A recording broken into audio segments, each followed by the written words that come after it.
But for introduction purposes, I'm Sal Cirincione from iHeartRadio, and I've had the pleasure to interview these gentlemen many times over the years, and they've agreed to do this little Q&A today. So a little insight into the band, and why don't we start with the introductions. Of course, we've got J.Y. Young in the middle, James J.Y. Young, Tommy Shaw to his left, Lawrence Gowan at the far end. Ricky Phillips next to him. Todd Silverman next to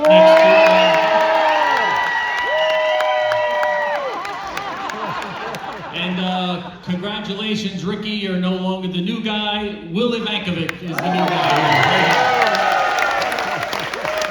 So, just a little lighthearted, some fun here, and first of all, obviously, I thought last night's show was.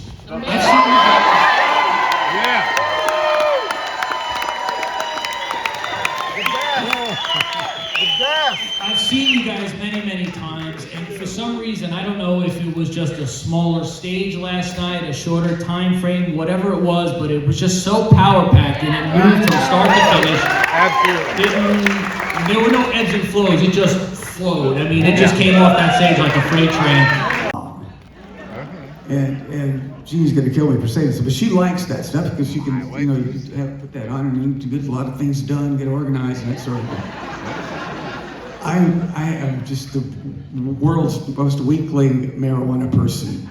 I can't. It just, I'm such a cheap date. It's like I wish it was. I could get like 1970s pot, seeds and stems. Yeah, I think I feel it. Sit there and play acoustic for a couple hours.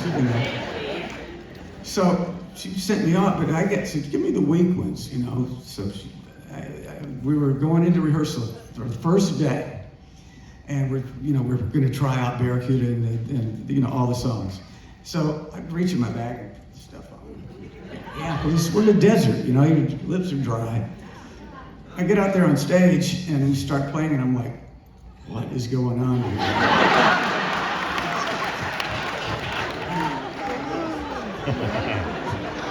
And our merch guy, they get to hear all the negative comments after the show. And one day we said, we gotta find out what the people are really saying out there. So we sat the two of them down and say, what is the song that we don't play that the most people ask for? Mr. Roboto. So we said, give the people what they want. Thank you. We were there, I contributed to that song, Dennis's name on, but I contributed to it. Tommy contributed to it. I am the robot voice. I was the one who wanted to have the vocoder in there. So. It was great last night. Thank you. Yeah. Well, sticking with that vein then, anything else that you might dust off or that's been discussed? I mean, like what was number 2 from the merch guys? I don't think we went past number 2.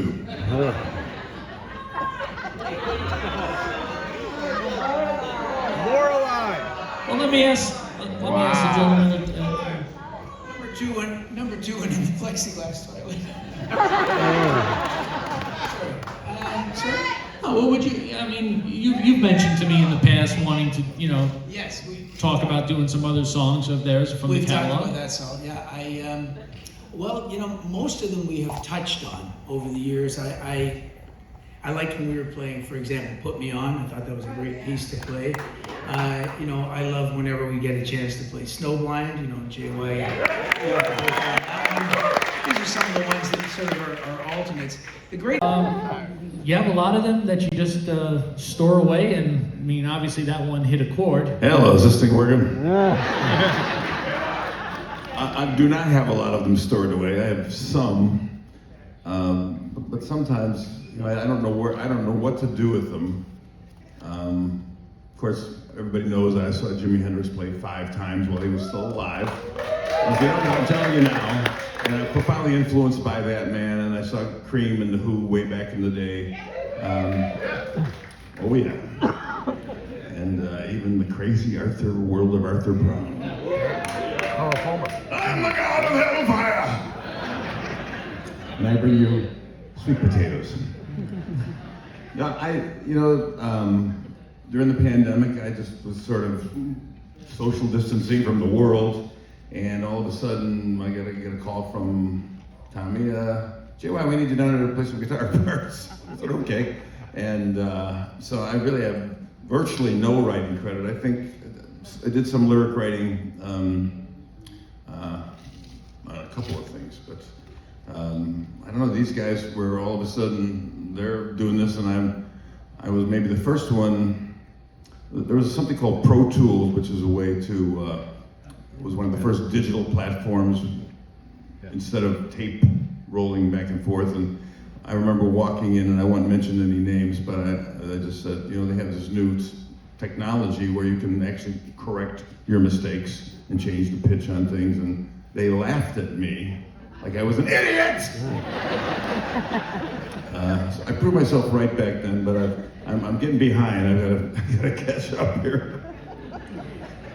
But I remember Tommy telling me, like, for Crash of the Crown, and now we got to give it to JY to put his thing on it. Needed that JY touch. So, do you know what he's referring to when he says that JY touch? I'm assuming you do. Well, Tommy and Tommy plays guitar in many ways that I cannot, and he claims that I play guitar in many ways that he cannot.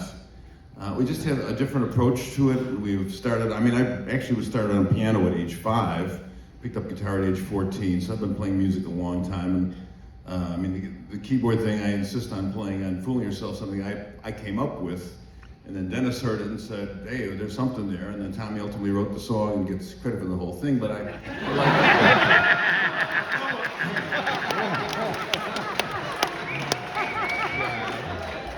taking my teensy-weensy bit of credit for at least being the genesis of that thing. But I've started a lot of projects and dropped them on the floor. And these guys helped me finish my stuff, so that's all I can say. And I was a little behind schedule, and so all of a sudden we got boom, boom, boom, and Will, who joined us, is, I fooled him. He thinks I'm really a great guitar player. And he's pretty damn good himself, so welcome, Will. But it was so much fun seeing all you guys out there. Yeah. This is our first time doing this, and we had no idea how awesome this was going to be. You guys were awesome. You were awesome. And a quick side note, thanks for doing it, because we know it was all very touch and go come December and stuff, but you guys are troopers and you're here, and I appreciate it.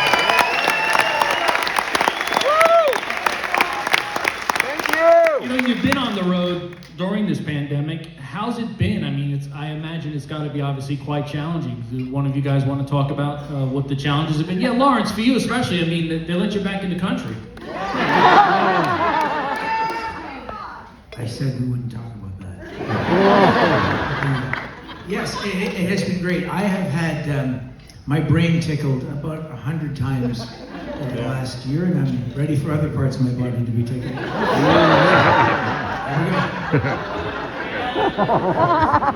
And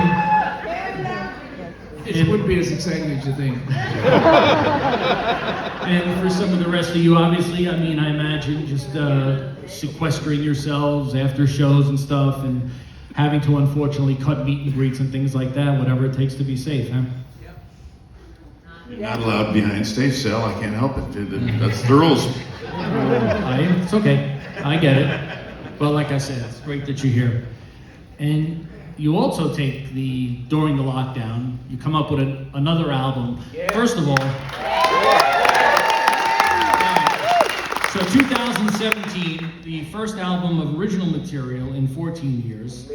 Then you follow that up with your first album in 12 years, and that was the Covers Collection. And then 2017, The Mission, and now you follow that up with Crash of the Crown. So 2 albums in a little over or less than 4 years. What's been, has the amusement knocking there, Tommy, at your door, and just can't refuse to not let him in? It really comes down to that, is there comes a point where, first of all, you're going, I haven't written anything in a while, so you sit down and try and write something, and it's usually just horrible. You know, I could say, I had, remember the thing that I did, haste makes waste? You like that? It was about 3.5 minutes of this. Haste makes waste every time. Haste makes waste every time. Haste makes waste every time. Haste makes waste every time. Then a harmony, then another harmony. Haste makes every time. Haste makes waste every time. Haste makes waste every time. Haste makes waste every time. I don't want to do it. Coming to a record store near you. Oh yeah. Doggy do, doggy don't. Doggy will, doggy won't. That's a record store day. Do you care? I mean, we all know it's political, but thoughts on it? They should have been in there a long time ago. If we're meant to get there, we'll get there. You think we belong there?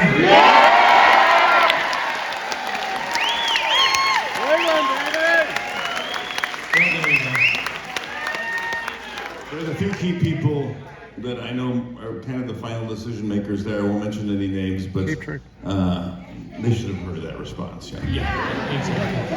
All right, and any other projects in store for the new year? Is the Muse still hanging out at your house? Would you like to do another album? The band do another album?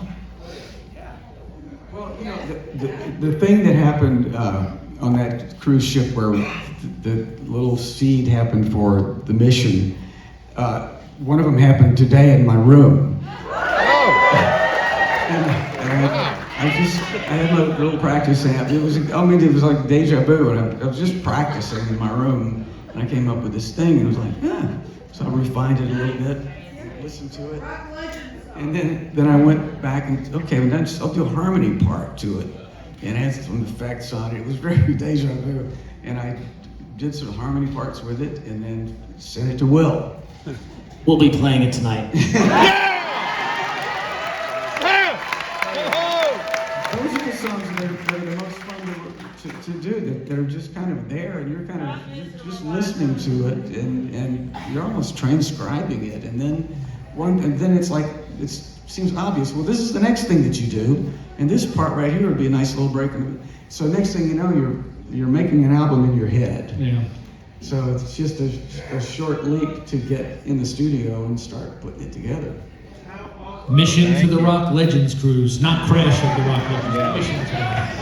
Well, listen, there's a boatload of questions here, but we are short for time. Tomorrow, if you're interested, we've got Don McLean here at noon. If Deep Purple should get rescheduled, listen for the announcements. We hope so, but I want to thank these gentlemen for taking the time to do this.